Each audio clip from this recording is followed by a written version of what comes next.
Hello guys, welcome to my mini vlog. तर आज माझ्या मिनी व्लॉगची सुरुवात झालेली होती डायरेक्ट पार्सलपासनं, कारण की झालेलं होतं असं, जी ऑर्डर मला आलेली होती प्रेस ऑन नेल सेटची. सो ही ऑर्डर होती जान्हवी साळुंकेची आणि तिने मला ऑर्डर देऊन भरपूर डेज झालेले होते, म्हणजे 2 वीकच्याही वरती. आणि मीही तिला डिलिव्हर केलेलं होतं माझ्याकडनं, पण तिच्यापर्यंत ती डिलिव्हरी पोहोचलेलीच नव्हती. तिने मला कॉल करून सांगितलं की ती 2 वीकच्याही वरती झालेली आहे ना, अजून मला माझी ऑर्डर नाही आलेली.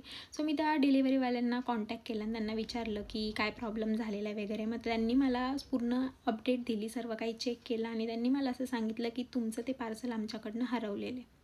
मग मी त्यांना बोलली की आता याच्यावरती काय उपाय आहे. सो त्यांनी मला सांगितलं की आम्ही तुम्हाला तुमचं रिफंड परत करू, सॉरी आमच्याकडनं पार्सल हरवल्याबद्दल. मग म्हटलं ठीक आहे, जाऊ दे, आपल्याला त्याचं रिफंड भेटणार आहे. पण तिची ऑर्डर मला कंप्लीट करायची होती. मग मी तिची ऑर्डर कंप्लीट केलेली आणि तिला बोलली की मी आता ही ऑर्डर तुला द्यायला येईल, कारण की ती नाशिकचीच होती. मग म्हटलं ठीक आहे, आता रविवारी मी तुला देईल ही ऑर्डर. आणि आज मी केलेलं होतं हेअर वॉश. मग मी इकडे तेच झटकाफटक माझ्या केसांची चालू होती. मग मी टॉवेल वगैरे काढला आणि आता माझे टॉवेल वाळत टाकण्याचे प्रकार तुम्ही पुढे व्हिडिओमध्ये बघाच, कारण की मी घराच्या बाहेर गेलेली, तो टॉवेल ओला होता. सो मग तो वाळत टाकण्यासाठी इथे नाही, पुढे बघा. तर माझी वाळत टाकण्याची पद्धत ही अशी काही होती, कारण की माझा हात पोहोचत नव्हता. माझ्यासारखा नमुना मीच आहे, आय नो. मग त्यानंतर मी घरात आली आणि घरात आल्याच्यानंतर होता पाववडा, पण तो गार झालेला होता. मग मी इकडे तव्यावरती तेच गरम करत होते. आता काही लोकांना, मुंबई पुणेवाल्यांना नाही माहिती पाववडा काय असतं, हे फक्त नाशिककरांना माहिती आहे. तर मग मी तो पाववडा गरम वगैरे केला आणि TV बघत बघत खाऊन घेतला. आणि त्यानंतर मला त्या डिलिव्हरीवाल्यांचा मेसेज आला की तुमचं पार्सल भेटलेलं आहे. आणि हे ऐकून मला इतकं भारी वाटलं, कारण की यार मी ते प्रेस ऑन नेलचा सेट बनवलेला होता आणि तो त्यांच्याकडनं हरवलेला, पण ॲटलिस्ट मला तो रिटर्न तरी भेटतो. हे ऐकून मला खूपच भारी वाटलं, कारण की मला रिफंड नको होतं. मला माझं प्रेस ऑन नेल्सच तिच्यापर्यंत मला तिचं पार्सल पोहोचवायचं होतं.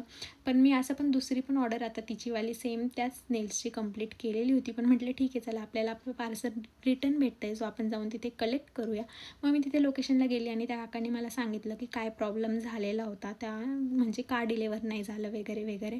मग म्हटलं ठीक आहे, जाऊ द्या. मग मी त्यांच्याकडनं ते पार्सल घेतलं आणि पार्सल घेतल्याच्यानंतर मला जरा बरं वाटलं की चला आता हे पार्सल मी घेऊन घरी जातीन. जे ते दुसरं पार्सल मी कंप्लीट केलेलं होतं, मग मी ते तिला डिलिव्हर करणार होते.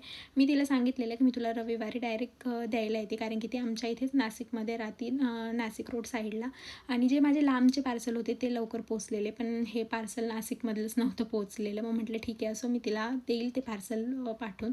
मग वाजलेले होते 6:30. मग मी चहासोबत खारी खायची होती म्हणून खारी वगैरे घेऊन आली, चहा पिली. त्यानंतर आलं होतं माझं पार्सल.